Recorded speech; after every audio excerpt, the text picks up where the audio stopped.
Hello everyone.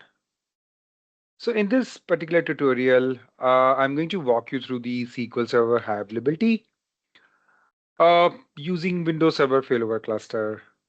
So you are setting up high availability for your production or just for testing purpose. This tutorial will help you to set up everything. I have, I'll explain the complete diagram with you, uh, how I'm going to set up everything over here.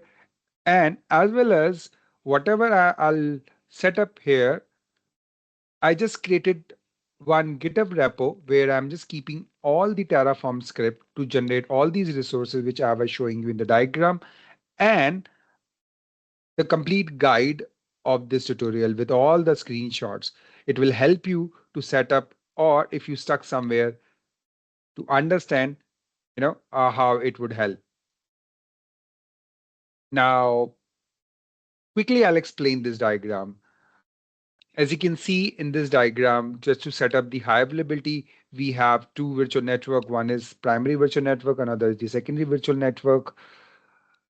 You can keep both the virtual network in same region or the different region. Though if you're choosing the high availability, you can keep in same region. But if you're choosing the disaster recovery, I'll recommend to set up the different region. Like for my tutorial, I'm keeping primary virtual network in central US and the secondary virtual network in East US.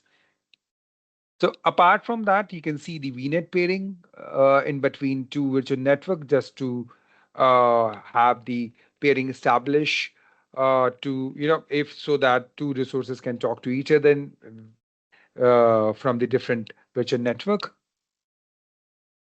And apart from that, we have domain controller just for domain joining of these three resources, or maybe if you have others. Now, I'll explain how we set up the domain controller. Then we have the application server. Application server could be any web application or anything what you have as a application server. For our tutorial, we are not going to discuss about the web application. We will only focus on the SQL Server. So what we will do, that we will set up another SQL Server in this application server, so that by using the SSMS, we will try to connect the primary SQL Server or the secondary SQL Server, right? Just to test or verify if our high availability option is working fine.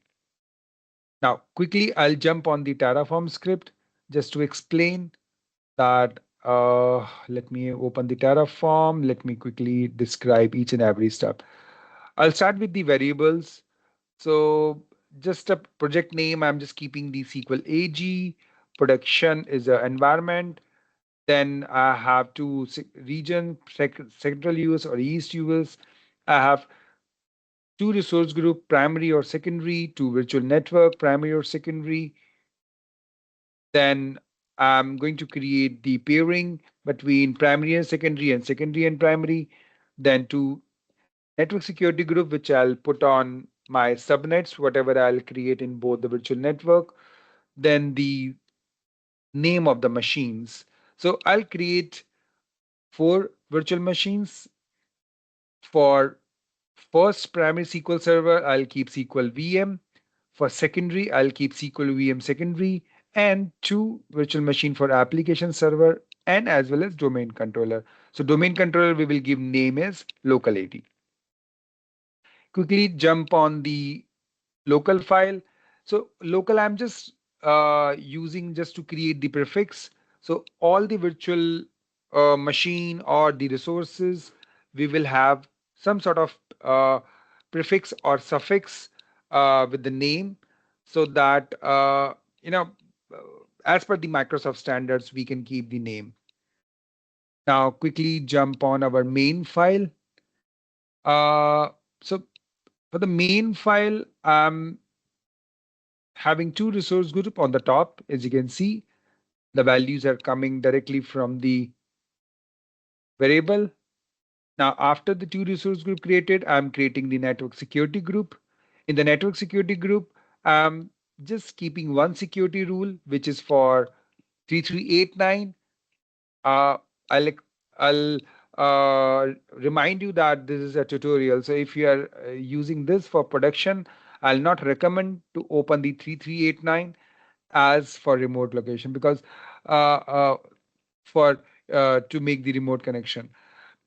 So for production purpose, normally we use Azure Bastion, and there we don't require all this 3389 port. Now, for tutorial purpose, I just created the 3389 for primary or secondary both NSG. Further on, we will create two virtual network, one for primary and another for the secondary. And for tutorial purpose, I just created one hard-coded address range, which is 10.165.1.0 backslash 27, which is a subnet masking. So backslash 27, that means it will give us approx 32 IPs. And 32 IPs, you can understand that 5 IPs will be reserved and 27 IPs we will use to allocate our resources. 27 IPs more than sufficient for this tutorial, though I can choose less subnet masking as well, but for this tutorial purpose, I just choose backslash 27. Same for secondary one.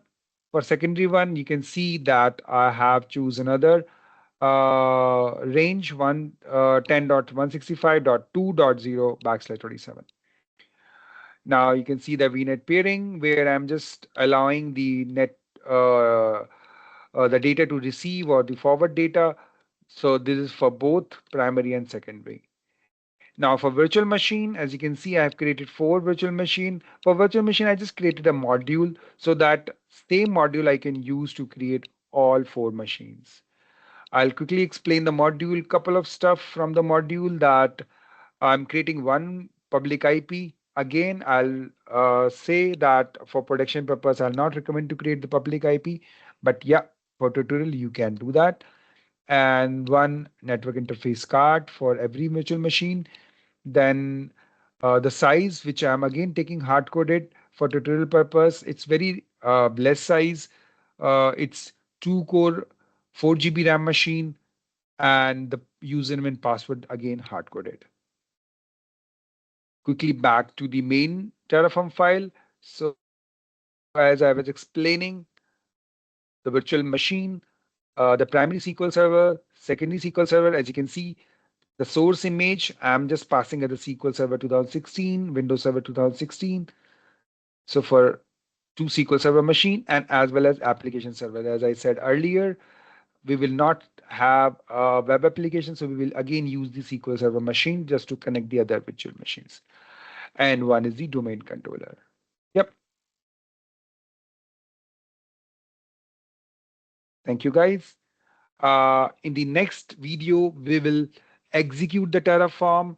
We will understand the services in the cloud and uh, further on the things in the tutorial. Thank you so much.